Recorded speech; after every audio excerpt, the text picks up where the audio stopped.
Journey to Rainbow Island. Before it was a book, while it's a book, then it became a game, and it's going to become everything else in the world, I think, between now and then. Stuffed animals and whatever on the horizon. But let's talk a little bit about the process of media. And you have, after a career, I know you told us in our first interview a few years ago, what your previous life was in the aesthetic world. Tell us a little bit, for those who don't know, about your past, your background. After school, what happened? I think I've always enjoyed art. I love music, I love going to movies. So I see a lot of movies growing up and still continue to this day. Before the book, I'm looking for a lot of content, like stories, books, and screenplays. So before that, I've had people, sending me their script, or agents, sending me their books to see if there's a capability to turn it into a movie. So that's what I was doing before the book came out. Now, you also had another whole career before you started Serenity Media, in another whole line of work. What was that? Because I know you told me once about your salon, your spa, the old days, yeah. The girlies. Yeah. But that's something that's important, and the hero of your book is a young lady, and these days, the aesthetics, what people look like, feel like, is important. You yourself work out at the gym a lot, so you know the importance of looking good. Do you think maybe you might be able to pass along that kind of a message somewhere in the book? Yeah, I think so, because I would say I'm really a health freak, that I eat pretty much everything organic whenever I can. It's easy, accessible in the States. There's always, you can choose to have organic juice or vegetables and dairies, or I don't eat dairy, but meats. You can have grass-fed instead of the nowadays hormone and all those pesticides. So I am very I would say I'm really picky on what I eat. Mm-hmm. And yes, in the book, I would encourage people, hey, eat more vegetables or eat more fruits. Even on my video game, instead of, I don't know if we can show them, I don't know if you have an app, I might have it on my phone. We can do on the third take, show a little bit. My video game, instead of shooting animals or killing people, I'm actually having the character shooting vegetables. So kids are learning, and we're encouraging people to eat healthy, to eat healthier and exercise, and just do more, things that's good for your body and your soul. Yes. So are there other projects not related to Journey to Rainbow Island that Serenity Media Group is involved with or embarking on? Yes, I am also developing a romantic comedy, and it's fashion, it's young, it's hip, it's sort of like Coming to America, and it's a bicultural co-production. So that I'm working on that, and there's also a detective cop movie that we're working on. We're partnering with David Permit. Yes, so we're working on that project together as well. But my main focus is still Journey. It's been such a wild ride and lots of things going on, so busy. Now, you live in LA. Are you ever starstruck? Do you ever have your own heroes and people that you drop everything to go see, or you'd love to meet someday?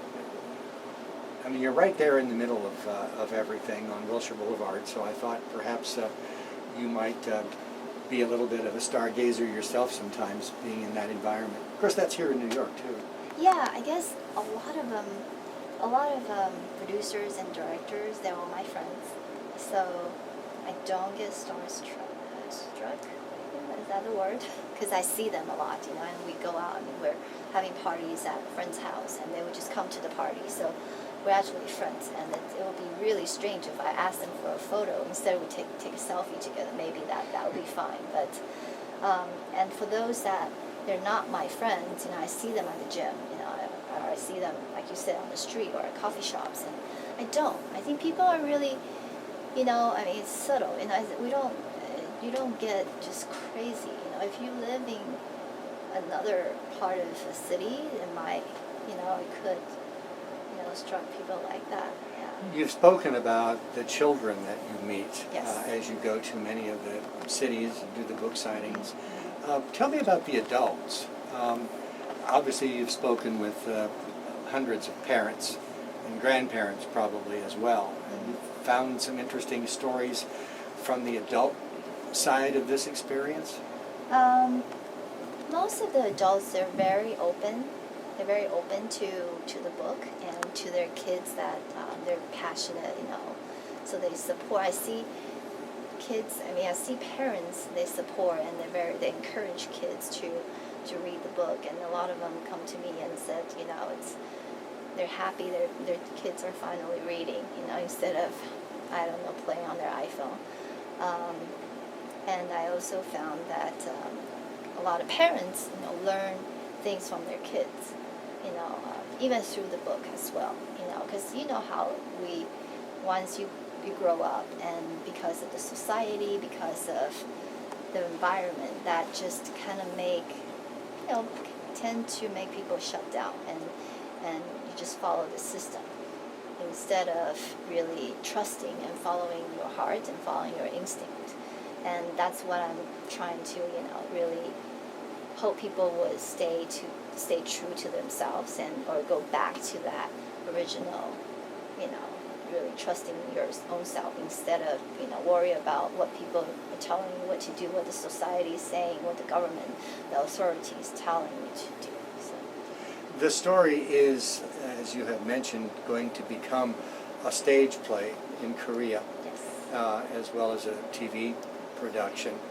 Are you going to have any voice in the casting of the people for any of these roles? Yes. So for the audiobook, that I actually, we've done a full production. Instead of one single narrator, we have different voices for different actors. So you can, as you can hear on Amazon, each character is a different actor, and they're professional voiceover actors. Mm-hmm. Yes. So it's more like a radio drama than it is an audio. It is. And you just say it's kind of like, even like an animation movie, that you just see, you hear the voice. Yes. Right. I kept waiting for you to call me to do one of those parts. I told you I'd make a great monster. I know. I couldn't believe. I'd make a wonderful dragon. You would. I keep hoping someday. It will. Yes. For the movie and for the theater. Okay. Well, you know how to find us. You're great for the dragon.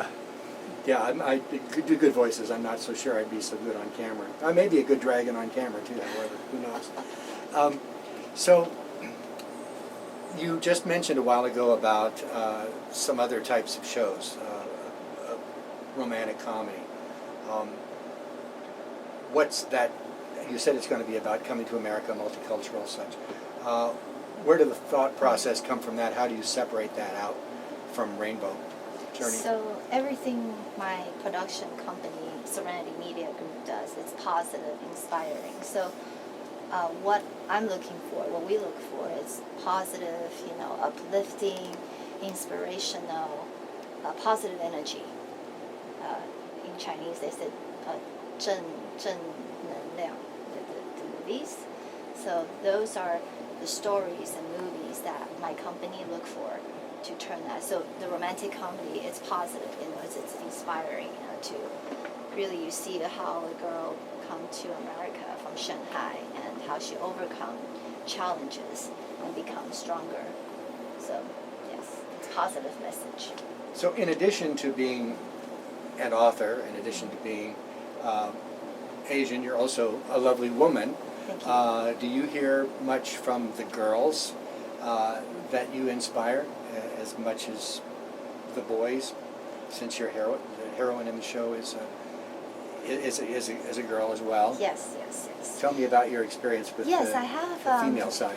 young girls and even to 8 years old girls. kids, they come to me and they said, oh, the character, she's so brave. I just want to be like her. She does have fear, but sometimes she's fearless. She's brave and she's not afraid of speaking up to her truth. So she's not afraid. Yes. So a lot of kids, I think that's I'm really happy to hear that. So you've empowered maybe some young girls. Empower the girls, yes, to really be themselves and not be afraid of speaking up. Yes. Were you that way when you were that age? I was, yes, because I actually went to school. It's a private school, and it's very strict. So, you have to follow, you have to listen to the teacher and the authority. So, and the Asian culture, it's, we're more conservative and more shy, so we're not so upfront like the Westerners to really just tell people, hey, we're not confronting. It's the culture that we're more reserved and not, confrontational. We here at China America work with a lot of the different Asian groups, both cultural groups, artistic groups, social groups, and we find that in the business world that sometimes can be an obstacle to be a little retiring, to be a little shy. And there are people now trying to embolden people from the Asian culture to get out of that, right, to fit in the U.S. right. system. For both cultures, I think the same. The Westerners are trying to understand the Asian cultures and how to do business with China. China is the biggest market in the world right now. So it's really, everyone's learning how to do business. This is totally a different way of doing things right over there. So people are learning how to work with, people there, and in China too, it's like trying to figure out how to work with people outside of China. So it's a culture really learning to see what's the best way to really come together. And I think both, we're doing a good job. Yeah. Well, the way things are going, it's heading in the right direction. There are some speed bumps, and there always are when you're trying to get people far, far away, much, much closer. But from a business perspective, you have to do business on both sides of the Pacific. Do you have to change gears in your brain when you go from one place to the other? I do, yes. It's different negotiating deals and business people here and in Asia.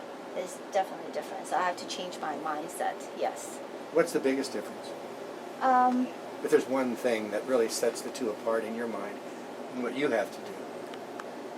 I think I would say it's more of, the connections, and it's really who you know, what you know. Maybe that's the same with both cultures, but it's different. People are not too upfront. Like, it takes time, and that's one thing you have to you need to have patience. Yeah, the guanxi.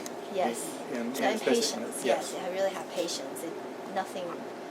If you want to be successful, nothing really just happens. I know in the American business world, everything has to happen tomorrow. Quick, yes. It just the result and it happens, yes. But in the Chinese culture, you need to have patience. Like, everything you do, it just takes time, and you can't get frustrated. A lot of people just get frustrated and they give up and they're gone. But I think it's really have that. Just really have patience. Do you put in office hours like a regular person? Do you clock in the morning at 9 o'clock? I wish I had office hours. I don't. I know you're gone so much, but No, yes. when you're home, do you pretty much have a routine? Well, I feel, I work even on weekends. I would work because I'm dealing with different time zones. I'm dealing with people in Europe and people in Asia and people in the States. So when I'm done working here, people in China, they wake up, so I just got to start working with them. So I feel like I'm always on my phone. I'm always texting. I'm always working 24/7 because it's different time zone. So. I know I get a text from you sometime. It's at 2:33 in the morning. Yes. So I didn't know there was a 2:33 in the morning. I might be in Asia or somewhere. Yeah. I know 2:33. Right. Well, listen, it's nice to hear some more of the backstory of your company and the other projects that you have cooking that are going to be coming up in the future. I want to thanks again for stopping by our studio, and safe travels. We've got the holiday season coming up. I can always recommend that your book and your products are perfect holiday gifts. Yeah, I think it will be a good place. We're coming back to New York to do an event, to do probably the second book. When the second book comes out, we'll do another event and possibly do like you said, the theater. Yes. Well, we're looking forward to that. Great. Hey, thanks for coming by again. Appreciate it. Thank you. My guest once again on Spectrum this week has been Christie Hsiao, the author of Journey to Rainbow Island.